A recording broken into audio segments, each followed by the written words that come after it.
I'm Suzanne Hailman. I'm the Knowledge Transfer and Utilization Director at Campaign Consultation, and I welcome everybody to this workshop.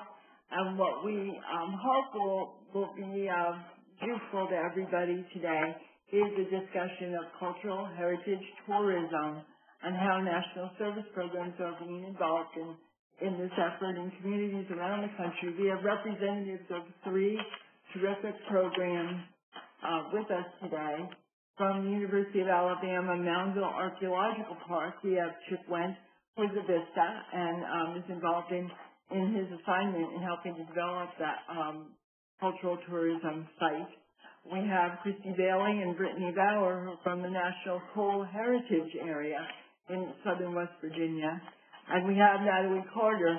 Although Natalie's not on the webinar, she is on the phone, and her experience is going to be so worthwhile to all of us. She's with the Blackstone Valley Tourism area in Rhode Island.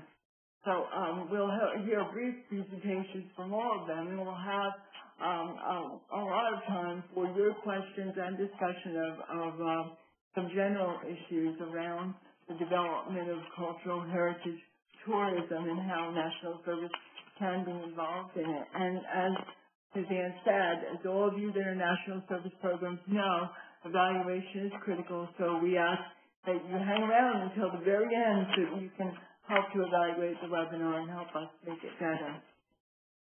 Before we get started, I would like to know how many of our participants are currently involved in cultural tourism, and if you could participate in the poll on the right-hand side of your screen. How many would like to start a cultural heritage tourism program? And if you have specific things that you would like to get out of this, specific expectations, it would be great if you could enter them in the chat area after the poll so we can see what some of those are. I'm going to give you a minute to do that. And I'm going to keep talking. Just so we are all on the same page, I'd like to use a definition of cultural heritage tourism because certainly there are a number of ways of looking at this, and this comes from a terrific website, the National Trust for Historic Preservation, which has lots of resources for anyone interested in this topic, and we'll have those web addresses at the end of the workshop for any of you that want to go there and take a look around. So the definition that we're using is that cultural heritage tourism is traveling to experience places and activities that authentically represent the stories and people of the past and present and include historical and natural resources. And I think we have some good representatives of each of those in these 3 programs. So without further ado, we're going to get started. Chip Wente, as I said, is a Vista in the University of Alabama's Moundville Archaeological Park, and Chip has his assignment there is to be working as part of a team of Vistas charged with increasing park visitorship and building ecotourism in Hale County. And he has degrees in history and anthropology and is very interested and has been all his life in Native American culture. So that is one of the things that this park has to offer. So, Chip, tell us a little bit about your park and what it has to offer.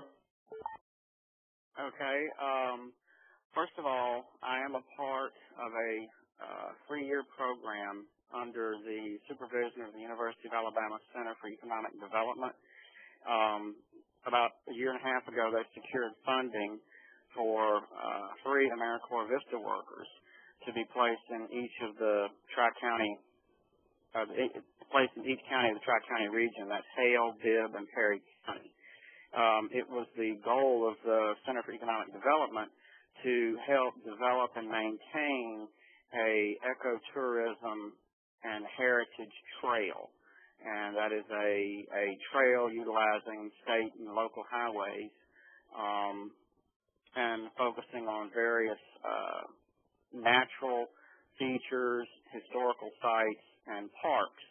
and I'm actually stationed in one of those parks, Moundville Archaeological Park, where I work with other staff members here at Moundville to try to boost our park visitorship, as well as working with my other VISTA partners on this eco-tourism trail, the development of this trail, implementation of the trail. And I am happy to announce today that I received an email this morning that we are dedicating our signage for this trail on December 4th. The park's role and my role in all of this is primarily going to be educational based. I help with the signage, but I have figured out that one way to really help the ecotourism development itself is to help develop the infrastructure, the educational infrastructure here in Hale County, which is a rather rural county in Alabama, which is great for the tourism, but we need to try to help develop an infrastructure to bring these tourists in. And we're using this park as kind of a gateway for that ecotourism. We have a 350-acre park which maintains various woodlands and has always been a draw for ecotourists. And we hope to increase that draw and bring more people in, and from this park focus them on out into Hale County and then forward to the other two counties. So like I said, it is a 3-year program, and I'm about a year and a half through that program. Great, thank you, Chip. Also, can you talk a little bit about what the history is there, what you have to offer right there at the park? Okay, Moundville Archaeological Park is a Mississippian Native American ceremonial site. We have 28 remaining ceremonial mounds and associated village and ceremonial areas to the park. We are currently reopening our museum, which is newly renovated. It's going to be very, very exciting to see. Many artifacts haven't been seen by the public in over 100 years. In addition to the mounds and the museum, one of the beautiful things about the park is it does preserve about a little over a half a mile or a little under a half a mile section of the Black Warrior River Valley, as well as some upland swamps.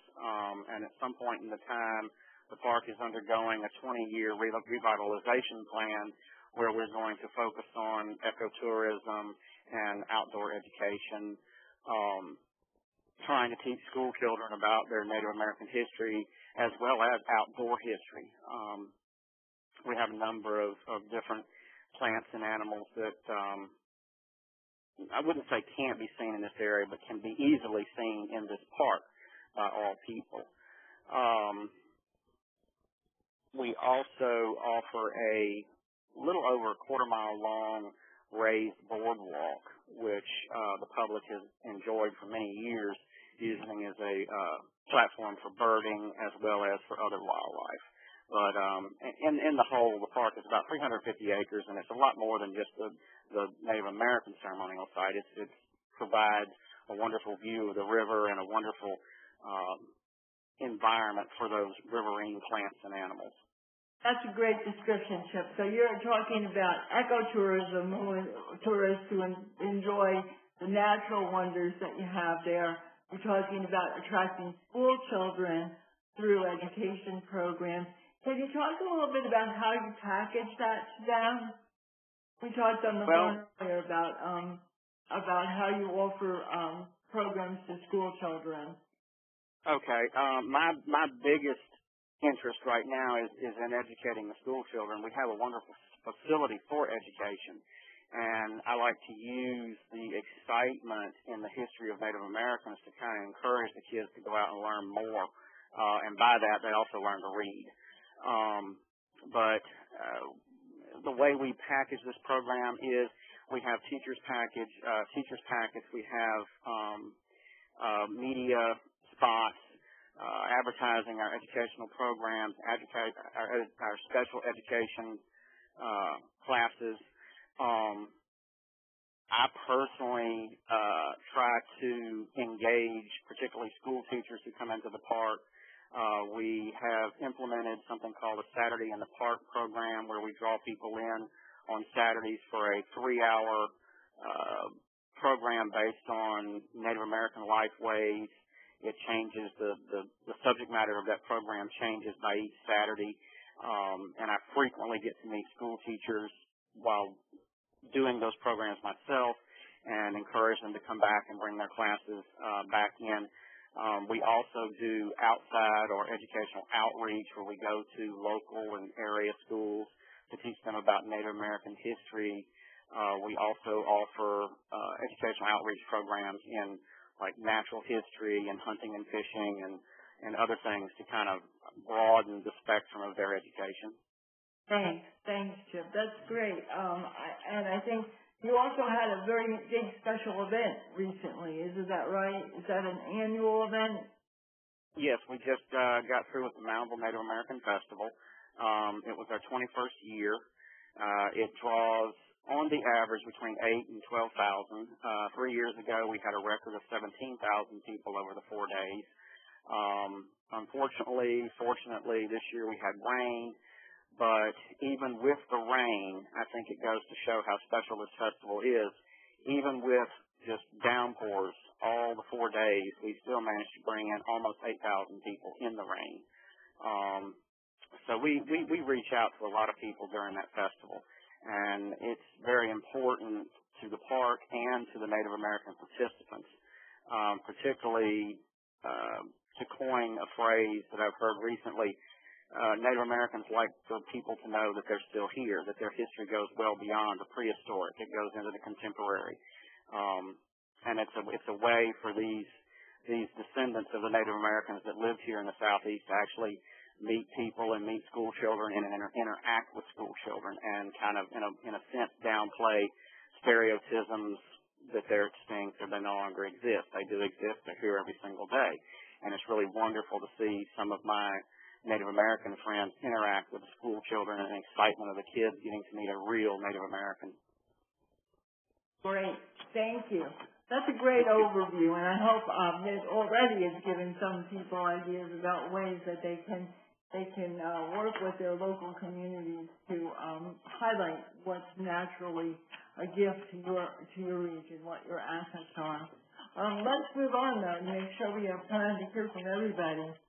We'll next hear from Christy Daly and Brittany Bauer from the National Coal Heritage Area.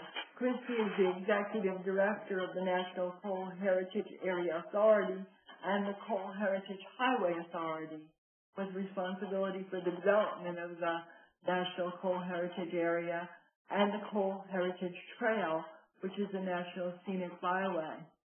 Now, the National Coal Heritage Area encompasses 13 counties in southern West Virginia coal fields, where efforts are currently underway to restore and preserve coal camps and coal communities as cultural heritage tourism venues while retaining their unique features and a sense of place.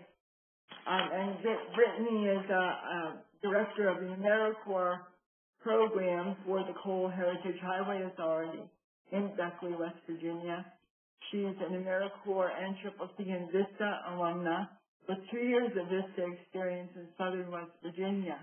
Much of her VISTA service was dedicated to the formation of a nonprofit to creatively address brownfields and other abandoned lands within Wyoming County, which is very innovative. I hope I'll have a chance to hear more about that. And I think that, welcome to both of you. And please, tell us a little bit about some of the principles that you've used to develop the cultural heritage tourism in coal mining regions. This is Christy, and you mentioned the Cultural Heritage Tourism.org website, which is the National Trust website, and the principles set up by that organization are the 5 principles that we work with. We try to integrate those into everything we do, and we do work throughout 13 southern counties. Most, if not all of them, are designated as at-risk or low-income counties by the Appalachian Regional Commission. So we have very rural and mostly low-income, just a few small metropolitan areas throughout our area. So one of those principles is that's important to the National Trust principles is to collaborate. And we do that every single day in everything we do. Some of the groups that we collaborate with are local governments. We have 50-some municipalities throughout our region, plus 13 county commissions. So we work with those folks to implement projects. We have a restored train depot in a little community called Bramwell, which is it was the community that the early coal operators built for themselves. And we have the town of Bramwell has reconstructed the depot there that we actually manage as a tourist and one of our main interpretive centers for the area. We also work with our local convention and visitors bureaus. We think of them as our marketing specialists, and we depend on them a lot for assistance with marketing. In addition, we work with arts organizations and other community-based organizations such as the watershed groups, and then we have federal partners. Through the Coal Heritage area, we have the National Park Service, the Scenic Byway, the Coal Heritage Trail. The Federal Highways Administration is our federal partner in that project. And then the Corporation for National Community Service is a federal partner with us because we have several different Americorps Vista projects that we work through. On finding the fit for communities, it really depends on community capacity to make these projects happen. I mean, we really, in terms of actually implementing projects, we don't do much of that, but we help build the capacity of communities to do that. And I'm going to let Brittany tell you a little bit about that. That's kind of her specialty. She's our community capacity building, and talk with you a little bit about how we use national service to do that. Hi, this is Brittany, and we definitely partner with the Corporation for National Community Service, like Christy mentioned. We have an umbrella project for Vista. We have 35 members in 13 counties. They serve nonprofits and local governments, and that's what they do. They do capacity building. Some examples of their activities are nonprofit development for scenic byway organizations and watershed organizations. They also develop websites. They address brownfields and create tourism initiatives. Some of those are like a 5K race, as well as partnering with National Days of Service. This upcoming weekend is the Make a Difference Day, and the Paint Creek Scenic Trail, we're partnering with them to do a stream cleanup and promote that area and it's a newly designated state scenic byway. So that's one example of how we promote heritage tourism. We also have a new program. It's an Americorps Education Award program. It utilizes post-secondary students that provide their technical skills that they've gained from their fields of studies to promote, preserve, and interpret cultural, historic, and natural resources.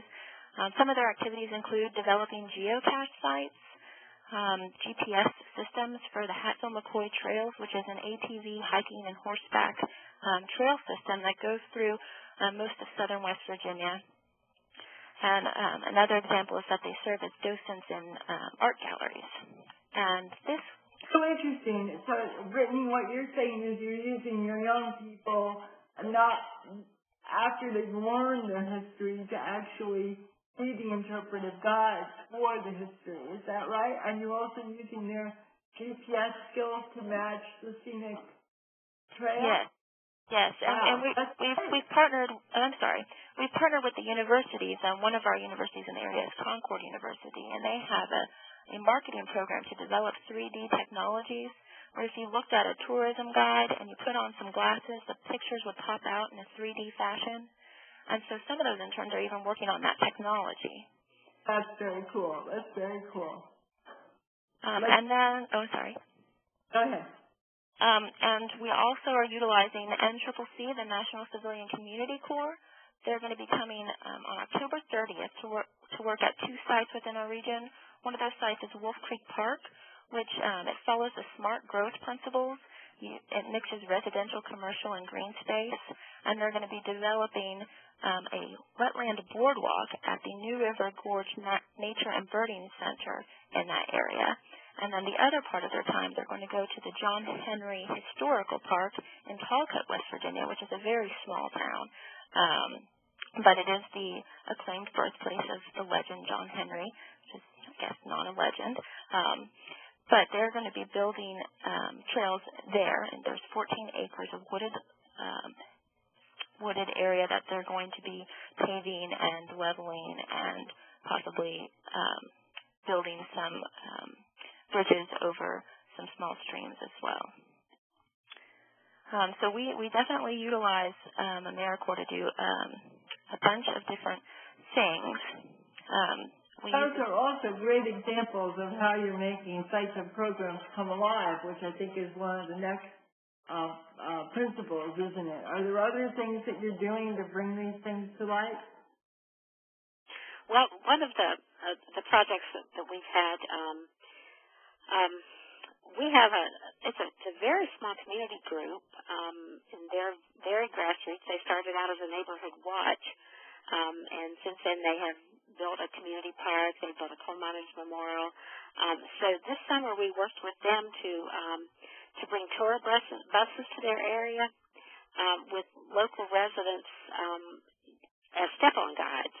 When the tour bus comes, and they're step-on guides, so they accompany the tour bus. We've had 4 this summer, I think, through the region, giving them stories of the past. And in addition to that, they have a lunch that is at a local church. So they have a church dinner, and we have a local gospel singer who does participatory singing with them. So it's really immersion into that culture. But as often as we can, of course we have students who assist with interpretation, but in that project it's local residents who do it, and then in one of our underground mine tours it is former miners who really tell the story. So that tour has been very, very successful. We're booking tours for next year with the tour operators, and it's really a part of one of our communities that's never had tourists before. So we're really happy with that, with what's developed there.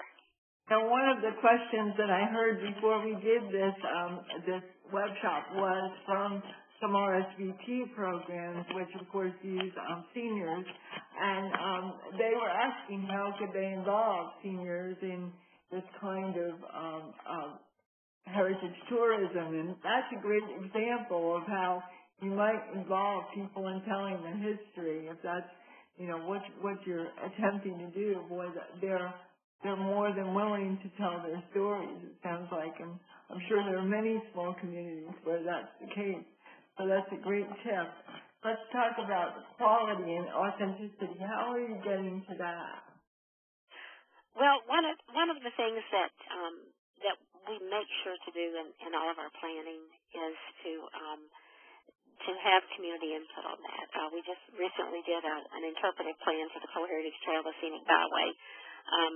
It may have been easier for us to sit down and do that on our own, but that we operate by, we held a series of about 12 public meetings where folks came to us and helped us identify what should be in that interpretive plan. We've also done some collection of oral histories so that we can get stories in people's actual words.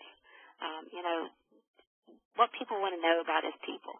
We can tell them facts and numbers, but they want to know about the people if they're cultural heritage tourists.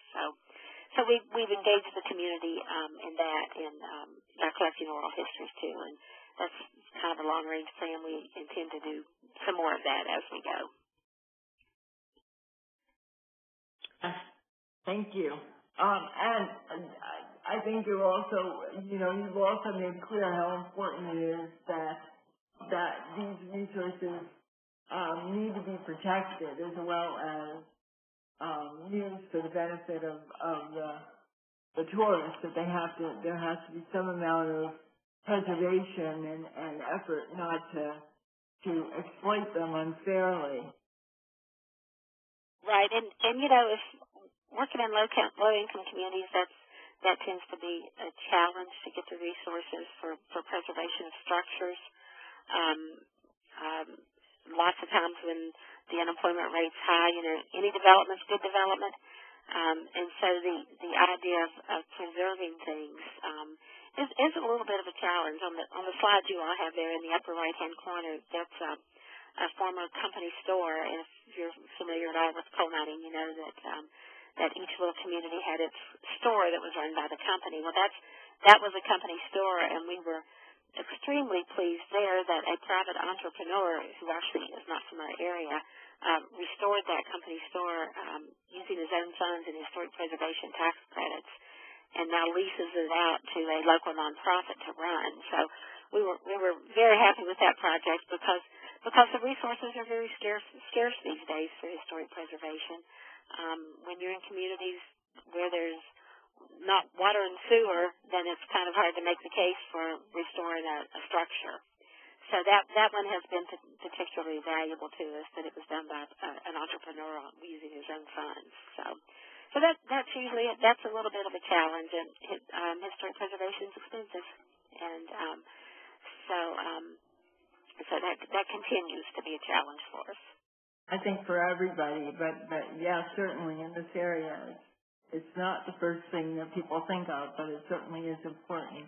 So it looks like we've covered something, and I think in a rather specific way about how these 5 principles get laid out. And thank you so much to Brittany and Christy for illustrating them as nicely as you have. And again, this is the Cultural Heritage Tourism, the Historic Preservation website, and we will have that address at the end because there is lots of information there for you.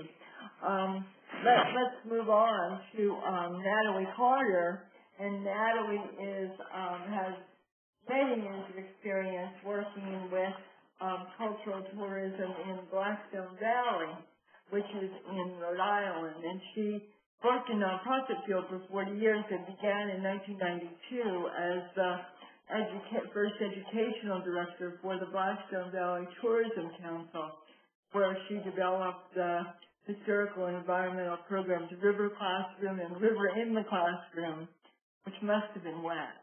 In 1997, Natalie became the council's first director of operations and business manager. And in addition to administering the day-to-day operation of the council, she serves as the co-chair of the Amber Valley Blackstone Valley Compact as the council's principal grant writer. This project has been singled out for awards from the United Nations World Tourism, and has received the Ulysses Prize for Innovation in Tourism Destination Management, as well as the World Travel and Tourism Council's Destination Award for Best Practices in Sustainable Tourism Development. And Natalie is part of the Tourism Planning and Development Laboratory, where she shares those practices with other communities as well. So she's a resource in many, many ways. And I know right now, today, you're technically challenged, or technologically challenged, Natalie, but we know that you've done a lot of work in this area and have a lot to offer. Can you talk a little bit about the steps that you used to begin the project? We're taking you back in a way to the start, just so people can get a sense of where we might begin, and then we might look at this broader picture that Blackstone Valley offers. Natalie, if you could unmute. Pound 6. Natalie, we can't hear you.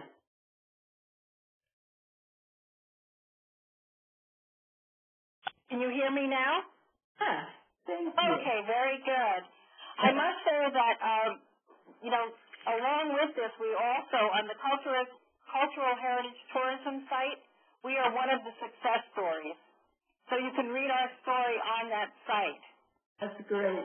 Well, we won't get to everything today, so we'll know where to get the rest of the picture. We'll have to cover all of it, but there is a long article about the success of this area on that site. But just in starting again, Some of the things that are important that really are the steps that you have to take are collaboration. We were founded in 1985 in the Blackstone River Valley, which is the birthplace of the American Industrial Revolution.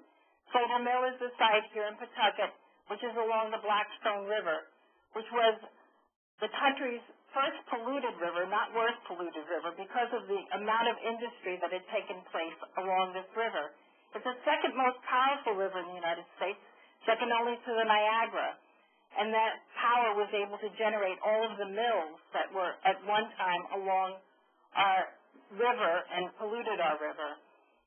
We had a long way to go. When we first started in 1985, this was an area that was decimated. The industry had moved out.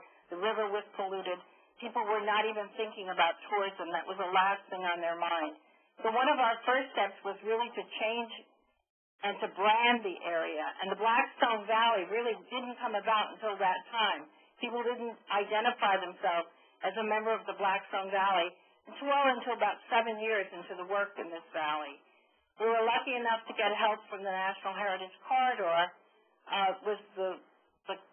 We were the second national corridor, and we were the first bi-state one. Encompassed the whole of the Blackstone, the region that flows from Worcester down here to Pawtucket, Worcester, Massachusetts, and Pawtucket, Rhode Island. So along the way, we were able, in 1988, the Corridor Commission came together, and they became a viable force in the valley. So we were able to work with the federal government and our state and local governments.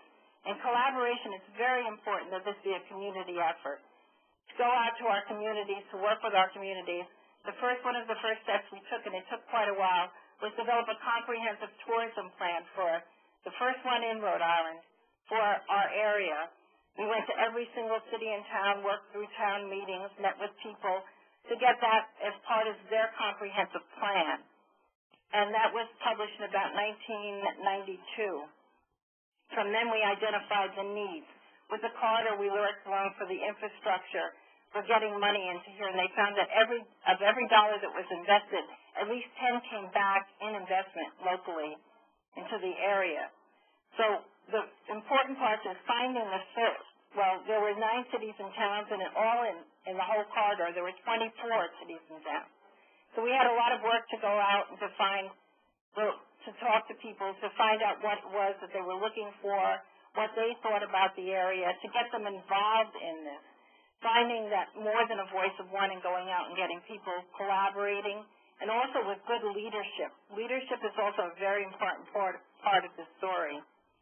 So we found leaders to come forth. I don't know, can you still hear this? Yes, absolutely. You're doing great. You're okay, fine. very good. Our leadership, and then we worked with our communities, and we still work with our communities. We find one of our local assets are our city and town planners. We very much have them involved in the work that we do.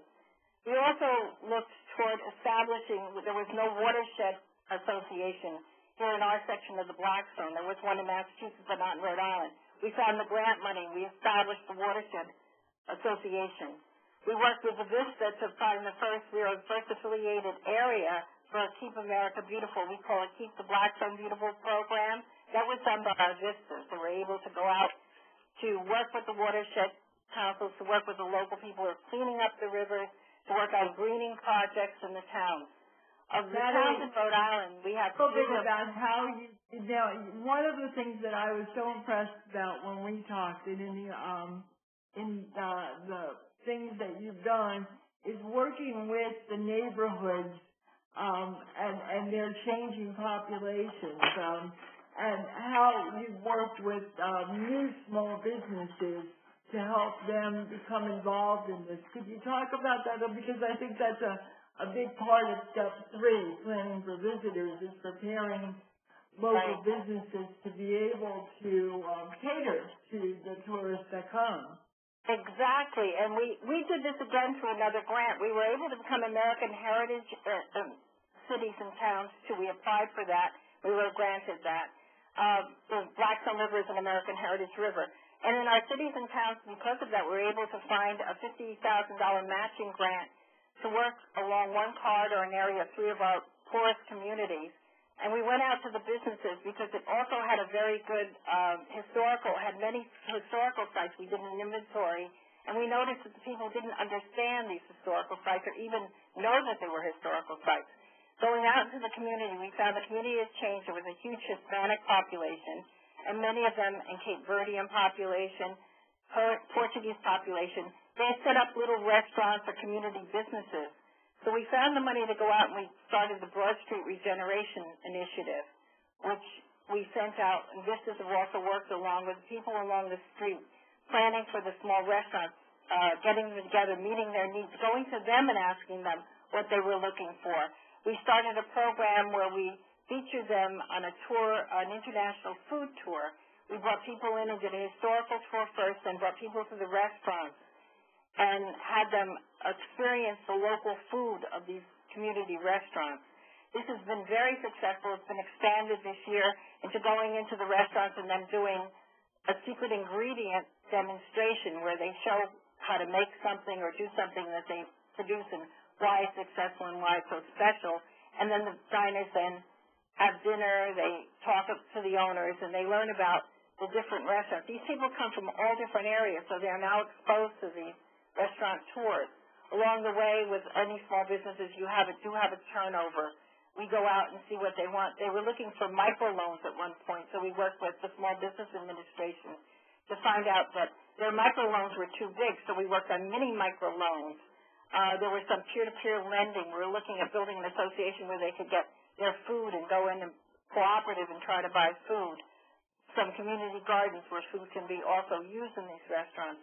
And that's a new area, too, as the buy local and people that are interested in the sustainable food of the area. So that's another area of attraction for you, I'm sure. Right, buy local and also the farmers market.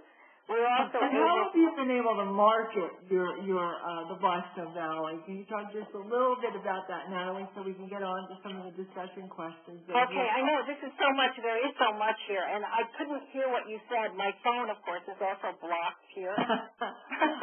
What's the other part you want me to get onto? Because I can get onto so much here. How have you marketed this?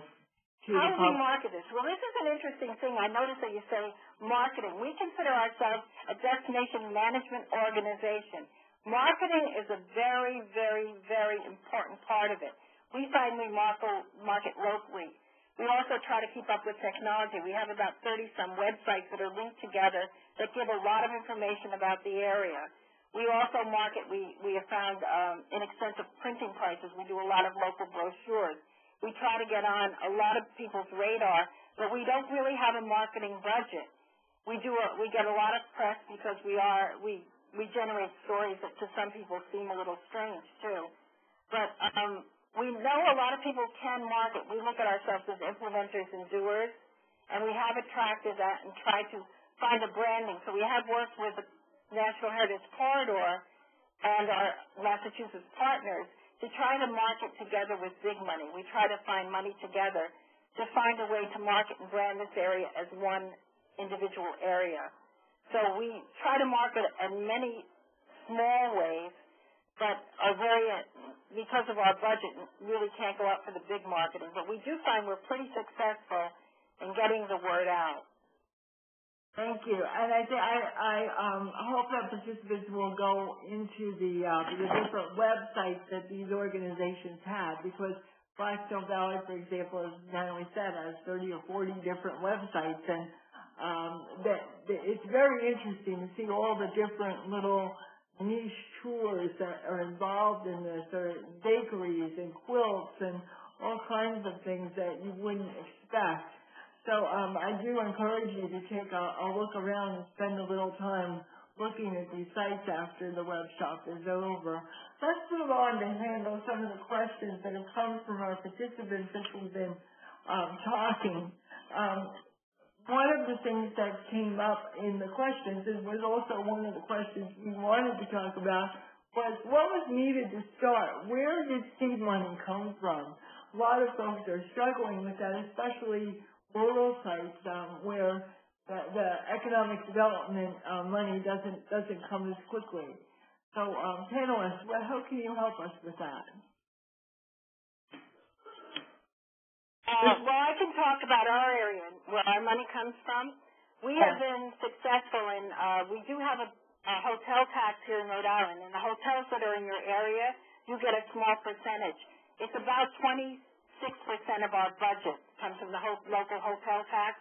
The rest come from contracts and management contracts that we do, grants, and some of our projects. We do run a lot of projects ourselves and events.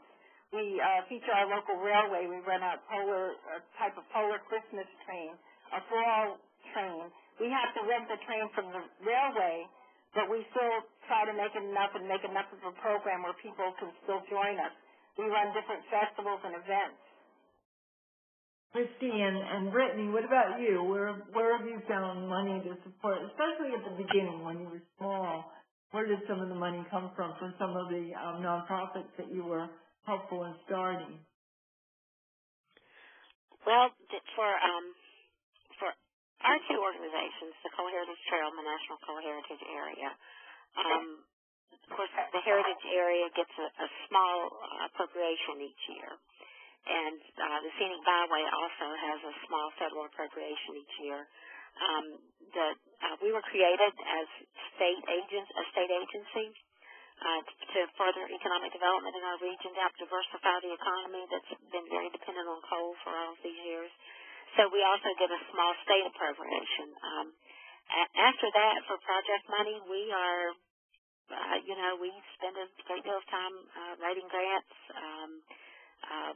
helping our community organizations write grants for project money. So that's what we do. Brittany, talk a little bit about groundwork. That was a particularly interesting funding experience there.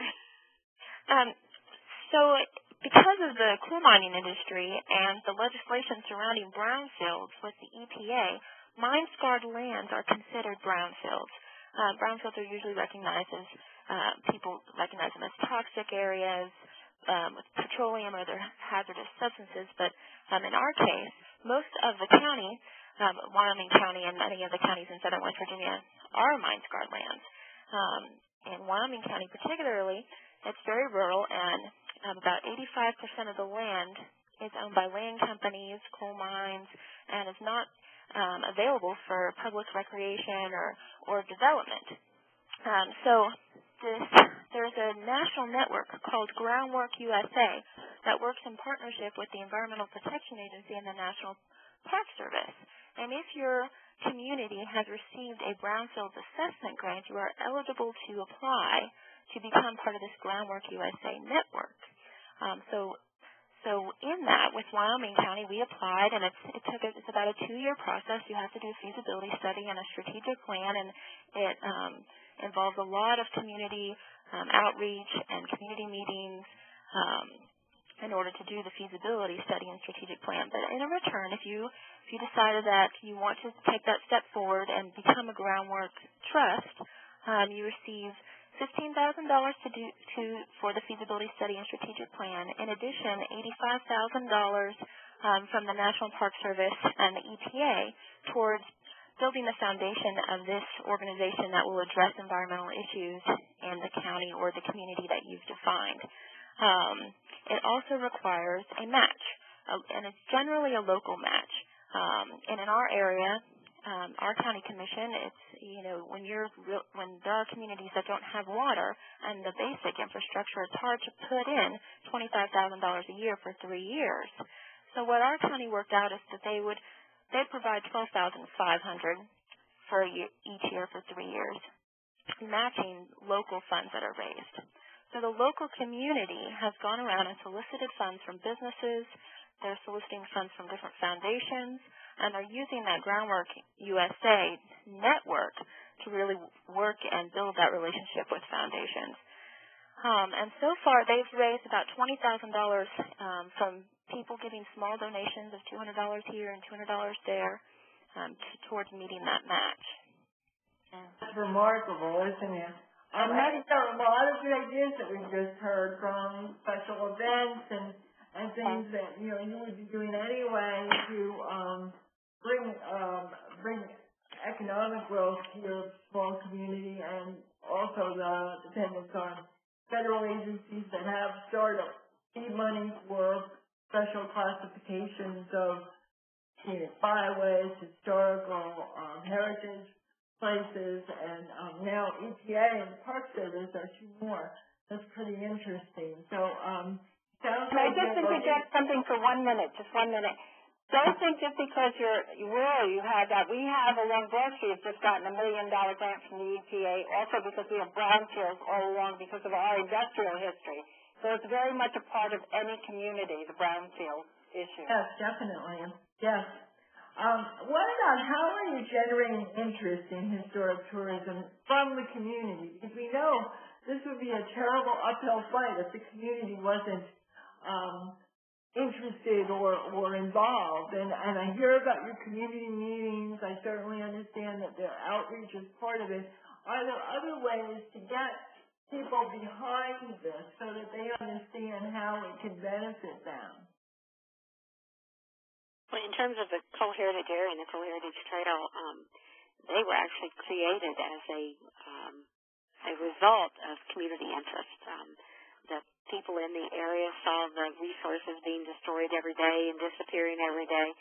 So they went to our congressional representatives and said, hey, we need to figure out how to save this stuff. So really our community involvement is the phone rings every day with somebody that has a project or an interest or an artifact that they want to donate. That's been probably one of our easiest things to do. But we do try to keep a pretty steady stream of information going out in terms of press releases.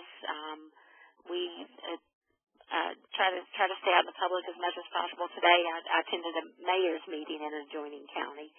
So we try to keep our faces out there a lot too, so that people know that the kind of things we're doing and where they can be involved. One of our participants was interested in really updating their project and really looking at, they were a nationally noted project in the 90s, and they were trying to figure out what's possible now. How have some of you who have long histories changed what you're doing over the years so that you've kept up with what the public's interest is? I think we have a very long history, and we continually work at it. Every single day, it's a great amount of work. We don't give up. We're working at these issues. We also, at one point, were very invested in doing things with hardware and getting our name out there and getting the branding and the local Blackstone Valley identity. Now I think we're also looking at bringing more people in and making the Blackstone as a learning center for sustainable development. So we're moving along and also getting very involved in technology. We have young interns that tweet, that do Facebook and keep our Facebook, our tweets, our website. They give us feedback on. So it's getting involved in every way that is out there today, not standing back and saying, gee, we did a good job. We always say, what can we do tomorrow? Thank you. We have another, go ahead. Hi, this is Suzanne. I got a question from Karen, and she asked if brownfield destinations are available on tribal lands, and is there a website? I don't actually know anything about this, but if one of the presenters or another participant could help out, that'd be great.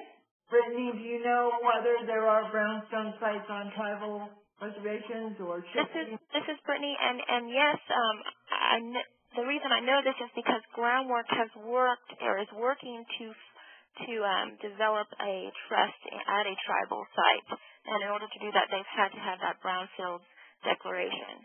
I don't know specifically of any site, but there should be brownfield information at EPA.gov. It would be general information, but you can contact, if it's locally within your state, you can find out who your regional director is and call them to see if they would know if there's any tribal lands that are working or in the process of the brownfields declaration and assessment. Great, thank you, Brittany. We just have a couple minutes left, and I just want to get a little bit more from all of our participants about what has been successful for you that has really surprised you? That might be a real tip for someone who's just starting out. What has surprised you in the work that you're doing that really, boy, if I had known that energy was there, I would have grabbed it sooner? Surprise. No surprises. I think the surprise is only hard work. You also talked about the elderly and seniors. We have one visitor center that's staffed mainly by our older residents, right along 295, one of our main highways, and because they want to share the story so much, they work through the volunteers program, and they now staff the visitor center full time. So I think that, and we also, with young people, we've given them the opportunity to learn how to tell the story. We brought in people to teach them how to tell their story. We have a bike path now. We're also teaching them how to fix bikes and also how to start a business, how to give tours on the bike path. I think that once you involve people, they become involved in the story. They may not know the story, but finding creative ways to involve them sparks the energy every time. Thank you. Are there more questions from the audience that you haven't put up on chat but that you'd like to ask aloud before we close? Boy, that hour goes so fast. Yes, it does. You have to unmute if you're going to ask a question out loud.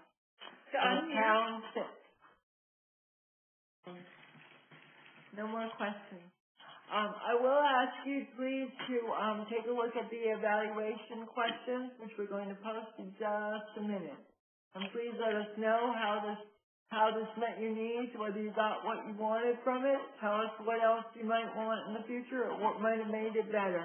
I want to thank our panelists, Chip and Christy and Brittany and Natalie. Thank you so much for being part of this. I hope that you enjoyed it as much as we did. It was, even though I've talked with you all before, I learned so much each time you tell your story because there's always a little bit more that you get to say than what I heard before. So thank you so much for the richness of your experience and being willing to share it with our audience. We will have this Webshop posted on the Vista campus, and for those of you that are listening that are not Vistas, you can go in as a guest, so if you want to hear it again, you can. There are resources here. First of all, we have the web addresses of the participants, their websites, and you can contact them directly on the Vista forum. If you have further questions, please go to the forum, and again, these addresses are on the posted version of the webshop that'll be on the campus. You can access that if you can't copy it all down now. But our presenters will be looking at the forum over the next few days, and we are available to answer any of your questions, be involved in a discussion with you on these issues. So your learning doesn't end here, and if a question comes up when we hang up at the end of our hour, and you say, gee, I wish I had asked that, there is the opportunity to do that. We hope that you will. Our next workshop will be on community economic development. It'll be an update. We'll probably be talking with some national service participants that are doing interesting things in community economic development, as well as featuring our briefcase for success, which are tools and resources for financial asset development that's available to you on the Vista campus. So, and on the Resource Center as well in about 2 weeks' time. So we will be looking forward to hearing from you about these topics. That one will be on November 12th, just a few weeks from now. So we hope that you'll continue to let us know what your interests are. These topics come from your interest in the viewfinder, topics you suggest to us. If you're not currently getting the Vista viewfinder, let us know and we'll make sure you're on the list. It is a wonderful resource for folks to learn more about these topics. Thank you so much for your participation, and I really look